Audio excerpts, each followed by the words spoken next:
क्या बिहार में आपकी जमीन अब महज मिट्टी नहीं बल्कि सोना बनने वाली है? क्या सरकार वाकई आपकी जमीन छीनने नहीं बल्कि आपकी मालामाल करने का प्लान लेकर आई है?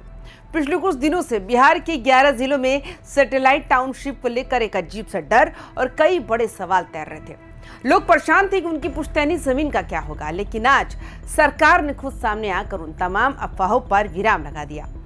प्रधान सचिव विनय कुमार ने जो खुलासा किया उसे सुनकर हर जमीन मालिक की धड़कनें तेज हो गई।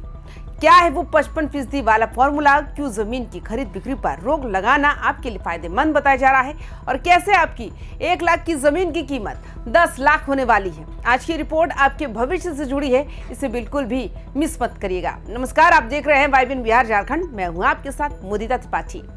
बिहार के विकास का एक नया नक्शा तैयार हो चुका है। नगर एवं आवास विभाग के प्रधान सचिव विनय कुमार ने साफ कर दिया कि सरकार किसी भी जमीन पर जबरन कब्जा नहीं कर रही है।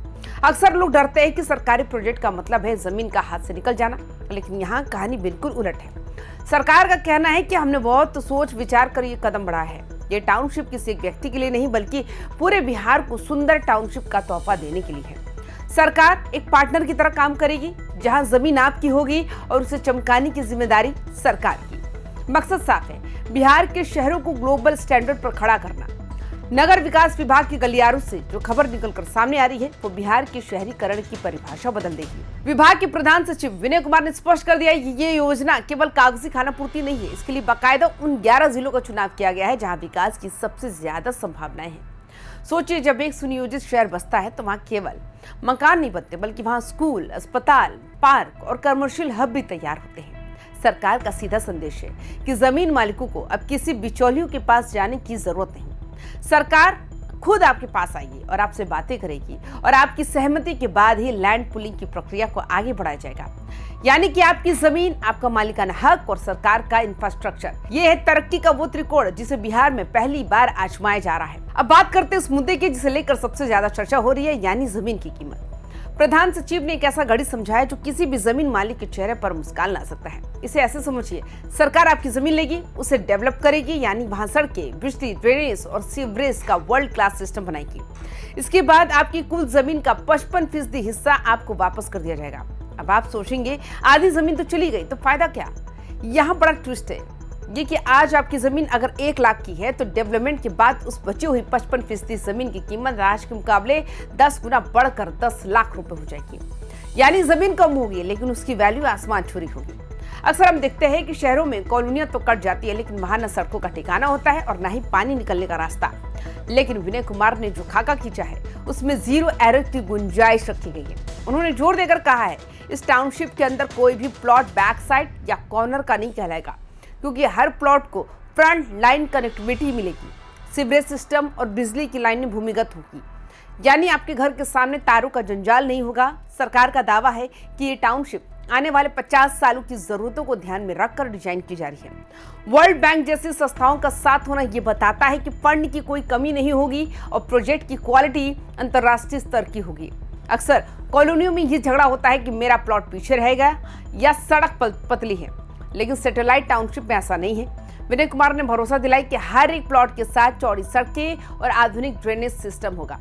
पूरी योजना में करीब 22% जमीन सिर्फ सड़कों के निर्माण पर खर्च होगी, यानी आपकी जमीन के चारों तरफ तरक्की का रास्ता होगा। सिर्फ इतना ही नहीं, सरकार ने समाज के हर तबके का खास ख्याल रखा।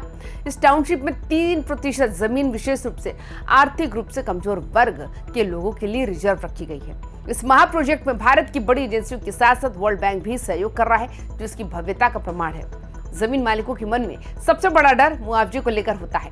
प्रधान सचिव ने इस डर पर प्रहार करते हुए एक विकल्प भी खुला रखा है। उन्होंने साफ शब्दों में कहा है कि अगर किसी किसान के पास जमीन का बहुत छोटा टुकड़ा है और उसे लगता है कि विकसित जमीन वापस लेने से बेहतर पैसा लेना है तो सरकार उससे बाजार की ऊंची कीमतों पर भुगतान करेगी। यानी कि आपके पास 2 रास्ते हैं, या तो आप अपनी जमीन को सोने में बदलते हुए देखें और विकसित प्लॉट वापस लें, या फिर बढ़ी हुई बाजार दर पर अपनी जमीन सरकार को सौंप दें। ये लचीलापन इसलिए रखा गया ताकि किसी भी गरीब या मध्यवर्गीय परिवार पर आर्थिक बोझ न पड़े। ये कदम सीधे तौर पर उन भू माफियाओं के लिए चेतावनी है जो किसानों की मजबूरी का फायदा उठाकर उनकी जमीनें हड़प लेते हैं। सरकार ने सैटेलाइट टाउनशिप वाले इलाकों में जमीन की रजिस्ट्री पर जो रोक लगाई है उस पर भी स्थिति साफ हो गई है।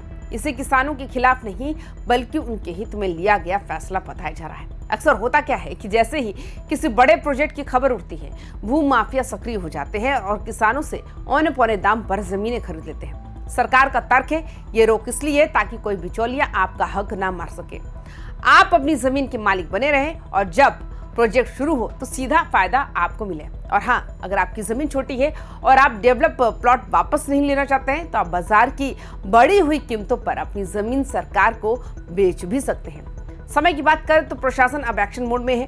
अक्टूबर-नवंबर की डेडलाइन तय की जा चुकी है। इसका मतलब है कि सर्वे और जमीन के चिन्हीकरण का काम युद्ध स्तर पर होने वाला है। प्रधान सचिव ने जिलाधिकारी को निर्देश दिए हैं कि वे स्थानीय लोगों से संवाद करें और उन्हें योजना के फायदों के बारे में बताएं। ये टाउनशिप सिर्फ कंक्रीट के जंगल नहीं होंगे, बल्कि यहाँ हरियाली के साथ साथ डेवलप पर भी जोर दिया गया है। बिहार में निवेश करने वाले बिल्डर्स और बड़ी कंपनियों की नजरें अब इन 11 जिलों पर टिकी है। अगर सब कुछ प्लान के मुताबिक रहा तो अगले कुछ सालों में बिहार की सैटेलाइट सिटीज देश के लिए एक उदाहरण बनेगी। तो दोस्तों, बिहार के 11 जिलों की सूरत बदलने वाली है। अक्टूबर से नवंबर के बीच इस योजना पर काम शुरू होने की पूरी संभावना है। सरकार का दावा है कि बिहार को आधुनिक बनाने की दिशा में सबसे बड़ा क्रांतिकारी कदम है। अब देखना यह है कि धरातल पर यह योजना कितनी तेजी से उतरती है और किसानों को इसका लाभ कितनी पारदर्शिता से मिलता है। क्या आप इस योजना से खुश हैं? क्या आपको लगता है कि आपकी जमीन की कीमत वाकई 10 गुना बढ़ेगी? कमेंट्स में अपनी राय जरूर दें। बिहार के विकास और जमीन से जुड़ी हर खबर के लिए देखते रहिए YBN बिहार झारखंड। चैनल को सब्सक्राइब करें और वीडियो को शेयर करना ना भूलें। नमस्कार।